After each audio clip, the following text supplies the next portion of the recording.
Zaman sekarang, banyak orang tua bangga saat anaknya percaya diri. Tapi, kapan rasa percaya diri itu berubah jadi sikap aku yang paling hebat? Anak yang selalu ingin jadi pusat perhatian, sulit menerima kritik dan merasa dirinya paling benar, bisa jadi bukan sekedar percaya diri, tapi sudah mengarah ke perilaku narsisis. Nah, bagaimana cara mencegah anak jadi seperti ini sejak dini? Kita akan membahasnya di program Love Your Child. Semua orang tua ingin anaknya percaya diri. Tapi bagaimana kalau tanpa disadari, pola asuh kita justru membuat anak tumbuh menjadi narsisis? Ini dia 3 kesalahan parenting yang membuat anak menjadi narsis. Kesalahan pertama adalah pujian berlebihan yang tidak realistis. Ketika anak terus-menerus diberi pujian seperti, "Kamu paling hebat, tidak ada yang bisa mengalahkan kamu." Anak belajar bahwa nilai dirinya tergantung pada pengakuan orang lain, bukan pada usahanya. Disinilah bibit narsisme tumbuh. Anak selalu haus validasi dan merasa harus selalu tampil sebagai yang terbaik. Kesalahan kedua adalah tidak mengajarkan empati dan berbagi. Jika orang tua hanya fokus memenuhi kebutuhan anak tanpa mengarahkan untuk memahami perasaan orang lain, anak tumbuh dengan pola pikir yang penting saya senang. Contoh sederhana, saat berebutan mainan, anak tidak diarahkan untuk bergantian. Dari situ, anak belajar bahwa perasaan orang lain tidak penting, hanya dirinya. Kesalahan ketiga adalah tidak mengizinkan anak mengalami kegagalan. Ketika anak kalah lalu orang tua menyalahkan guru, juri, atau temannya, anak belajar bahwa dirinya tidak pernah salah. Akibatnya, anak tumbuh tidak siap dikritik, mudah tersinggung, bahkan marah ketika hal yang tidak berjalan sesuai keinginannya. Anak jadi kesulitan menghadapi realita kehidupan. Jadi, jika kita ingin membesarkan anak yang percaya diri, bukan narsis, kita perlu memberi pujian yang realistis, mengajarkan empati, dan membiarkan anak belajar dari kegagalan. Karena anak yang sehat bukan hanya bersinar di depan kamera, tetapi juga rendah hati, mampu mendengar, dan peduli pada orang lain.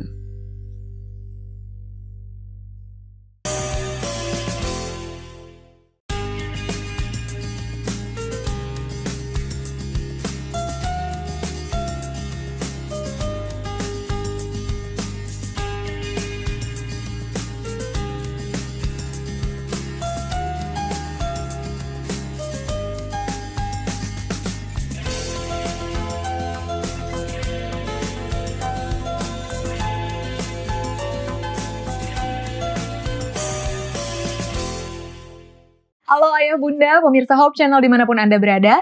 Apa kabar Anda dan anak-anak Anda? Senang sekali saya Nova Nainggolan kembali hadir ke hadapan Anda dalam program Love Your Child. Satu program yang mengajak kita untuk mendidik, mengasihi anak, menjadikan generasi yang lebih baik. Topik pada episode kali ini adalah mencegah anak menjadi narsisis. Dan untuk membahas topik ini sudah hadir di studio Love Your Child narasumber kita seorang psikolog dan praktisi pendidikan Ibu Helena Valentina MPSI. Halo Ibu Helena. Halo Nova. Gimana kabarnya hari ini Bu Helena? Aduh, saya senang sekali karena ketemu sama Nova yang cantik luar biasa. Terima kasih loh Bu Helena. Saya muji ya. Jadi narsis. Ya. Terima kasih Bu Helena sudah hadir bersama kami di studio Love Your Child. Pembahasan kita kali ini adalah tentang narsisis. Ini mungkin agak menyinggol banyak orang nih Bu Helena. Karena belakangan ini itu kata-kata yang sering diucapkan. Dikit-dikit, narsis. Betul, gitu ya. tanpa tahu makna yang sesungguhnya ya. Kadang-kadang gitu. Semua orang yang selfie atau yang suka ambil gambar diri itu disebut narsis. Nah Bu Helena, dari dasarnya dulu nih. Apa sih artinya perilaku narsisis pada anak? Jadi sebetulnya kan narsisis itu adalah dia bisa melihat dirinya sebagai sosok yang berharga, sosok yang layak dicintai gitu kan ya. Dan sebetulnya adalah normal sebagai bagian dari proses perkembangan ego dari anak-anak ya. Jadi kebutuhan untuk diakui itu penting banget.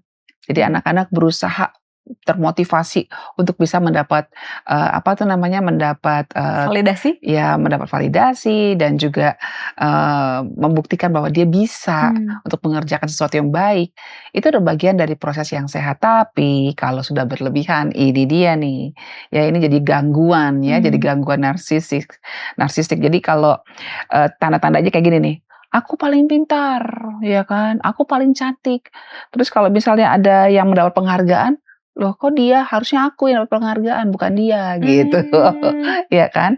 Bahwa dia merasa dia cantik is okay, tapi bahwa dia, selalu paling cantik, selalu paling, eee, Lebih dari orang lebih dari lain. yang lain, paling pintar, paling semuanya dan, eee, dia merasa haknya diambil ketika dia, kalah misal Iya. seperti itu.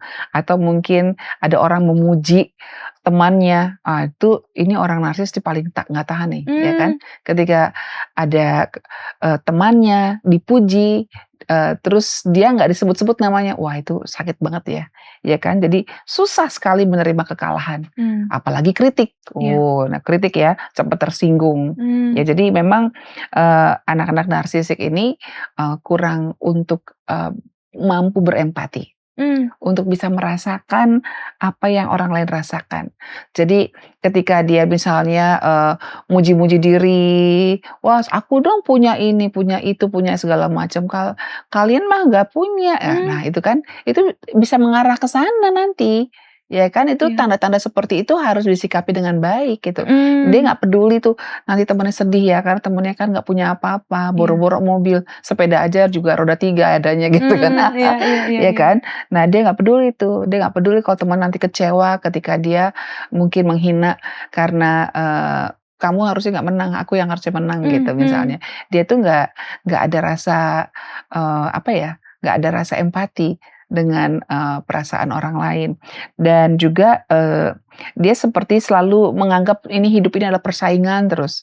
Karena apa? Dia selalu ngebandingin dirinya dengan temannya dan ingin dianggap dialah juaranya, dialah paling baik. Dia paling ramah, paling sopan, paling pintar, Si paling paling. paling rendah hati, iya, Iya. paling rendah hati, tapi meninggikan diri, gimana tuh ya? Iya. Nah ini, hal yang seperti ini kadang-kadang orang tua nggak sadar nih Bu, bahwa, anak-anak mereka mungkin mengalami hal tersebut. Apakah itu memang bisa dilihat dari mereka kecil, dari sejak dini atau gimana? Iya itu tadi, kalau kalau dia, merasa bahwa, dia itu punya, "Ini loh Mam aku bisa ini loh gambar loh Mmm. Mam aku bisa ini loh." It's okay, tapi kalau dia merasa saya paling, nggak boleh ada yang misalnya, dia mau, eee, misalnya dia di antara keluarga lah, adiknya dipuji, terus dia marah sama adiknya, ya Mmm. kan, terus dia ngambek gitu kan, dia mungkin nggak bilang bahwa adiknya itu jelek, tapi dia bilang, Aku," look at Iya me," ya iya kan. iya. Jadi kalau anak remaja tuh kelihatan banget dengan, kalau di sosial media tuh pengennya berlomba soal likes ya. Iya betul. Wah berapa ini Dia likes-nya yang lebih banyak dari heeh, dia aku. keren ya, nah stres lah, dia turun, Mmm. "Kok turun saya?" Gitu. Jadi dia Mmm. ngerasa bahwa saya perlu divalidasi terus nih, Mmm. ya kan, saya butuh validasi dari orang lain bahwa saya itu paling paling paling paling saya menang, saya ada di kelompok orang hebat dan sebagainya. Mhm. Dan tapi ciri khas yang sama tuh itu dari yang anak-anak, remaja, dewasa sama nih, susah menerima kritik, Mmm. susah dikasih masukan. Mmm. Dikasih masukan ngamuk gitu, Mmm. ngamuk, marah, ngambek, kayak gitu-gitu deh. Malah kita dibalikin lagi. Jadi, seakan-akan, kitanya yang, ngiri gitu ya, dan Oh. playing victim-nya jago banget gitu, playing victim Wow. jadi dia sebagai korban. Dan akhirnya dia bisa tuh membuat cerita, memanipulasi orang lain, seakan-akan, orang yang, dianggap lebih dari dia itu jadi, seperti, pelaku Mmm, pelaku mhm. yang membuat dia jadi korban, Mmm. iya kan? Jadi, memang semua usia bisa muncul tuh narsis, Iya. tapi memang beda tingkat dan penyebabnya, nanti kita bahas ya. Oke, Bu Helena, sebelum kita menyaksikan tayangan berikut ini nih, Mhm. mungkin singkat aja, apakah ada perbedaan antara narsis dan narsisis? Apakah ada beda atau itu Iya, sama? jadi sebenarnya narsis sampai NPD itu sebetulnya bukannya hitam dan putih ya, tapi itu adalah spektrum. Kayak warna itu kan ada warna putih, terus nanti ada warna segala Abu-abu. macam sampai Oh, nanti abu-abu banget, terus sampai sangat abu-abu gitu. iya, sampai Dark hitam. grey gitu sampai hitam. Hitamnya juga sampai Oh, pekat gitu iya. kan. Jadi ada level-levelnya Nah, itu ya. dia. Jadi Oke. sebenarnya kalau boleh dibilang semua kita narsis. Iya. Semua Pada kita dasarnya semua narsis. kita Iya, narsis. makanya saya rapi kan. Ya, itu karena Ya, narsis. karena saya berusaha untuk menyayangi diri saya. Kan itu Hmm. kan kisahnya sebenarnya dari kisah Narsisus ya. Yes. Itu Ya, bahwa dia bercermin di air, wah dimandang-mandangin, akhirnya jatuh dia. jatuh. Iya benar. Gitu kan oke. tadi mengagumi diri sendiri, mengetahui kelebihan diri sendiri, saya pikir itu adalah sebuah hal yang sehat. Tapi kalau sampai berlebihan, nah itu dia. Apalagi sampai membuat orang lain tidak nyaman, membuat orang lain tersiksa, waduh itu spektrumnya berarti udah sampai kemana nih? Betul. Nah kita tentu saja ingin supaya ada di zona netral ya. Ya berdandanlah untuk membuat kita merasa nyaman, bukan untuk bersaing-saing kan gitu kan. Betul. Bu Helena, ini pembahasan yang sangat menarik, tapi kita akan lanjutkan setelah pesan-pesan berikut ini.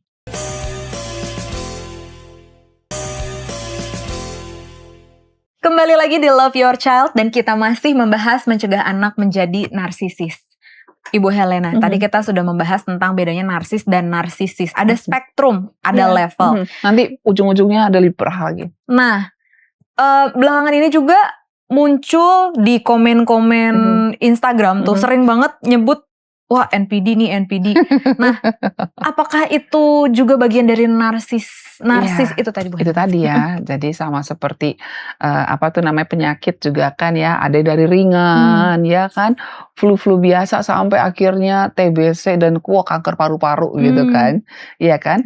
Itu semua berhubungan dengan organ pernafasan kita. Iya. Nah, demikian juga dengan narsis. Pada saat kita menghargai diri kita mau supaya rapi, kita mau untuk dilihat orang lain sebagai sosok yang menghargai dirinya, itu narsis biasa dan semua orang narsis. Tapi kalau sudah narsisis, ini sudah mulai berlebihan nih. Iya. Dia terganggu ketika ada orang yang lebih dan dia dandan untuk dikagumi. Saya pakai baju supaya orang kagum sama saya gitu kan, untuk mencari pujian. Nah, itu kan udah nggak sehat, ya kan? Ketika akhirnya gak ada yang puji gimana? Sakit kan, pulang deh ya dengan nangis-nangis ya kan. Nah, ntar makin jauh lagi sampai deh ke NPD kalau nggak diperbaiki segera gitu. Ketika anak-anak sudah mulai tanda-tanda, waduh, kok dia punya kepribadiannya sudah mulai perilakunya kok sudah menunjukkan narsisis nih. Udah bukan narsis biasa, tapi sudah narsis yang lebih beresiko gitu ya. Nah, beresiko untuk dia dan beresiko buat orang lain. Beresiko buat dia gimana? Iya, dia jadi sepertinya hidup ini ada sebuah persaingan terus gitu. Nggak nyaman ketika ada orang lebih dari dia. Nah, jadi itu kalau nggak diperbaiki, lanjut terus. Jadilah pola kepribadian yang sulit sekali diubah di usia dewasa. Tadi NPD itu ya Bu Helena. Mungkin nggak sih Bu Helena kalau anak kecil atau anak remaja itu didiagnosa NPD gitu? Saya rasa tidak mungkin. Karena apa? Karena memang kan usia 18 tahun ke bawah itu masih labil ya. Itu masih berubah-ubah mindsetnya dan sebagainya, dan sangat bisa dibentuk. Kalau sudah sampai NPD itu udah susah sekali dibentuk. Itu udah final gitu ya? Bahkan ada statement juga dari yang biasa mau terapi bahwa NPD itu kayaknya nggak bisa dirubah deh gitu. Kayaknya udahlah ya. Saking susahnya memperbaiki mereka gitu. Karena kan nggak mau dikasih tahu. Gimana mau terapi kalau nggak mau dikasih tahu kan? Betul. Oh iya juga ya. Iya. Oke, jadi apa aja sih Bu mungkin faktor-faktor yang membuat anak-anak itu bisa mengalami narsisis tadi? Iya, itu dari pola asuh kan. Dari pola asuh. Saya pikir kita sambil aja ya, sambil kita coba ketahui bahwa fokus perilakunya kalau anak-anak yang cenderung narsisis di usia anak-anak tuh fokusnya karena ingin, sama seperti crab mentality, ingin diperhatikan. Tapi ada perbedaannya. Ini pengennya dipuji terus nih. Dia pengen dipuji terus gitu. Terus yang bentuk perilaku yang muncul jadinya adalah egonya tinggi, susah berbagi, cepet marah ketika dia nggak menang. Ya kan, ada murid saya yang seperti ini nih, nggak mau baris dia. Nggak, aku nomor satu, aku nomor satu. Miss, lihat aku, ini aku nilainya berapa? Ih, kok nilainya A, harusnya A+.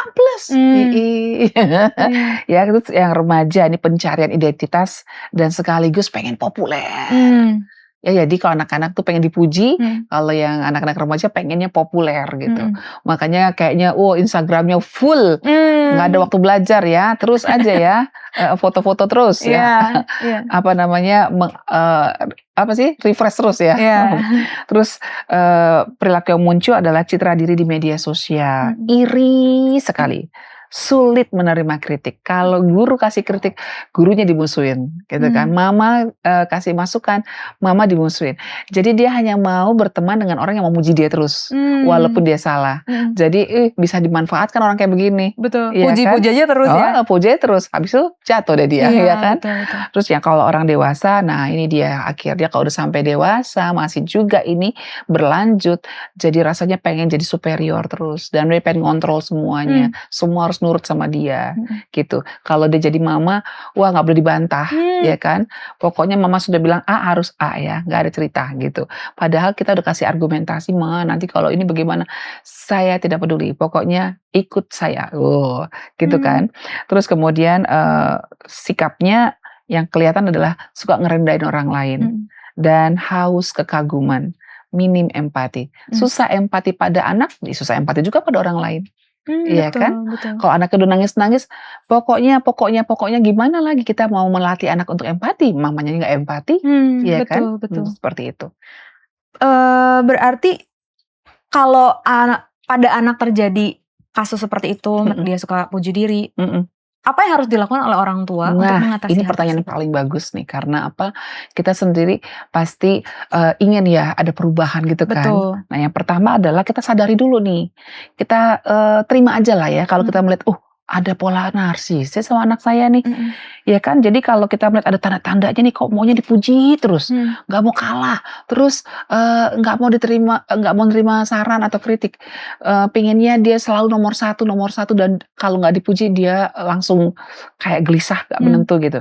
Nah, kita terima itu, tapi jangan langsung kita bilang cap, wah narsis, kamu tahu nggak narsis? Iya, jangan ya, karena apa tuh namanya, jangan juga dihukum gitu. Yang kita perlukan adalah kita pahami bahwa ini adalah ketidakseimbangan harga diri. Iya kan? Dia sedang merasa bahwa saya perlu validasi, saya perlu kekaguman, pujian supaya saya merasa berharga. Ini anak sedang bermasalah dengan harga dirinya.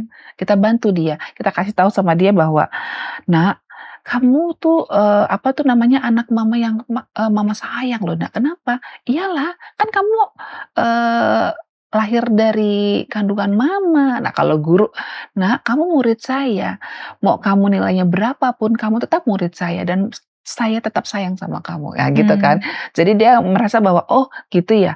Berarti untuk disayang nggak harus jadi orang nomor satu, paling cantik, paling keren, paling ganteng, paling banyak hadiahnya gitu kan. Sama gurunya gitu kan. Jadi akui sekali lagi seperti tadi ya crab mentality pada saat di episode sebelumnya, bahwa kita perlu menghargai proses. Yes. Iya kan? Jadi ingatkan pada anak-anak bahwa nilai diri kamu itu tidak tergantung dari banyaknya pujian. Walaupun gak ada pujian, kamu tetap berharga di mata saya gitu. Jadi yang paling utama adalah kamu berusaha nggak? Kamu mau nggak bersikap baik pada semua orang dan termasuk pada dirimu sendiri. Nggak perlu pujian, Nak, gitu. Iya. Berarti orang tua memang memegang peran penting ya, Bu, ya, untuk dan guru ya menilai anaknya. Baik, Bu Helena, nanti kita masih akan melanjutkan cara mengatasi sifat narsis pada anak. Namun sebelumnya kita akan menyaksikan pesan-pesan berikut ini.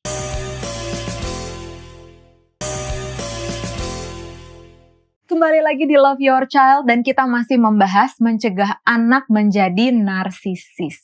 Nah, di segmen terakhir ini Bu Helena, kita masih akan melanjutkan bagaimana caranya, tips untuk orang tua dan guru agar dapat mengatasi sikap narsisis pada anak? Ya, tadi kita sudah bahaskan bahwa kita perlu juga sadar ya bahwa wah, anak saya nih perilakunya kok sepertinya nih udah narsis. Tapi ingat, ketika kita bilang, oh iya, udahlah, memang betul ini anak saya nih senengnya muji-muji diri sendiri, tidak mau lihat orang menang dan nggak suka dikritik gitu kan. Wah, ini ciri khas yang paling jelas gitu kan. Ya sudah, kita akui itu tapi jangan hukum dia. Ingat itu adalah ketidakseimbangan harga diri dia. Dan ubah cara pujian. Hargailah proses yang dilakukan oleh anak kita untuk mencapai mimpinya. Dan yang ketiga, cari cara untuk bisa melatih mereka empati. Misalnya gini, kalau anak kita misalnya ngomongnya kasar sama orang lain, "Ih, kamu nggak punya ini ya, nggak punya sepatu ya, kok bolong sih sepatunya?" Nah, kita mungkin nggak usah tegur depan anak-anak itu ya. Iya. Tapi pas saat pulang kita bisa bilang, "Nak, menurut kamu kalau kamu yang jadi dia, rasanya gimana?" Ya kan? Kamu pakai sepatu yang bolong lalu ada orang ngomong seperti itu. Rasanya seperti apa? Nah, itu diajak ngomong dalam suasana yang gelombang alfa, jangan dibentak-bentak. Kalau dibentak nggak bisa mikir nih ya. Working memory nggak jalan ntar ya kan? Jadi supaya dia bisa belajar empati. Dan kalau boleh sering-sering lah ajak anak untuk terlibat dalam kegiatan sosial. Misalnya kita bawa makanan yuk buat orang yang di kolong jembatan misalnya. Atau di rumah pelihara binatang. Tugas dia adalah kasih makan, itu bagian dari mengajarkan empati juga yang sangat mudah dilakukan ya. Jadi kalau misalnya lapar kan binatangnya nanti mati. Ketika mati pasti dia sedih kan. Nah, menurut kamu apa kira-kira yang salah kemarin? Aku lupa kasih makan mami. Misalnya gitu. Oke. Ya sudahlah. Dari sekarang sudah nggak ada, kita pilih lagi ya. Tapi kali ini apa yang harus kamu lakukan? Aku mau kasih makan tiap hari. Nah, gitu kan. Terus apa lagi? Oh, kasih batas. Konsekuensi bahwa di rumah ini semua harus dihormati. Ya kan, nggak boleh ada yang sembarangan sama mbak misalnya atau sama adiknya. Jadi kalau yang melanggar ya kita harus kasih konsekuensinya sesuai kesepakatan. Misalnya kalau yang melanggar mengolok-olok adiknya, oke, dia harus puji 5 kali misalnya. Kemudian latih rendah hati. Jadi kadang-kadang orang tua juga susah ya minta maaf ya. Betul. Kalau salah gitu ya kan, antara suami istri gitu kan susah banget minta maaf. Padahal sebenarnya itu adalah kesempatan untuk menunjukkan pada anak tentang kedewasaan. Karena hanya orang-orang pemberani, orang dewasa yang dewasa dalam arti sesungguhnya ya, yang sanggup untuk minta maaf. Betul. Orang-orang yang masih belum matang susah sekali untuk minta maaf gitu ya. Jadi kerendahan hati itu ditunjukkan juga dengan meminta maaf, menghargai orang, menolong orang tanpa pamrih gitu kan. Dan juga, nah ini dia, bantu anak untuk mengelola media sosial. Jadi jangan sampai anak kita tergila-gila dengan likes. Jadi, "Mom, kok ini yang likes kok cuma sedikit?" Nggak masalah, tapi foto kamu bagus kok, misalnya gitu kan. Ini kan karya kamu ya yang dimasukin ke Instagram misalnya. Walaupun nggak ada yang likes, tapi mama seneng kok ngelihatnya. Gitu Dan bisa kan. jadi album kenangan untuk masa depan. Betul, itu guna juga kan. Dan yang paling utama juga memang kita boleh ajak anak untuk kerjasama. Ya saya rasa itu. Kalau bisa diterapkan, wow, luar biasa. Memang betul-betul PR untuk orang tua. Tidak mudah ya ternyata menjadi orang tua. Dinikmati sih, karena pada saat kita menjadi orang tua, kita sendiri juga bertumbuh. Betul. Dan Karena belajar memang, terus sepanjang hayat ya. mungkin ada juga orang tua yang mungkin waktu kecilnya dididik dengan cara yang berbeda. Terus kita mau merubah agar selanjutnya keturunan kita tidak melakukan hal yang salah. Itulah gunanya Hope Channel dan juga Love Your Child ya kan. Betul. Wah, terima kasih banyak Ibu Helena atas pembelajaran yang sangat baik. Semoga ayah dan bunda juga bisa mengambil hal positif dan bisa menerapkan di rumah untuk ayah dan bunda. Jadi juga. Nova, satu lagi 3 hal untuk bisa kita tanam kepada anak-anak untuk mencegah dia menjadi narsisis. 1, kita latih dia percaya diri, harus percaya diri. Tapi yang kedua, dia juga harus empatik, bisa merasakan apa yang orang lain rasakan. Dan terakhir, rendah hati. Super. Percaya diri, empati, dan rendah hati. Wah, luar biasa Ibu Helena. Terima kasih banyak Ibu Helena sama-sama untuk waktu yang sudah diberikan. Dan pemirsa, sampai jumpa di episode Love Your Child berikutnya. Cintai anak Anda untuk jadikan generasi yang lebih baik. Sampai jumpa.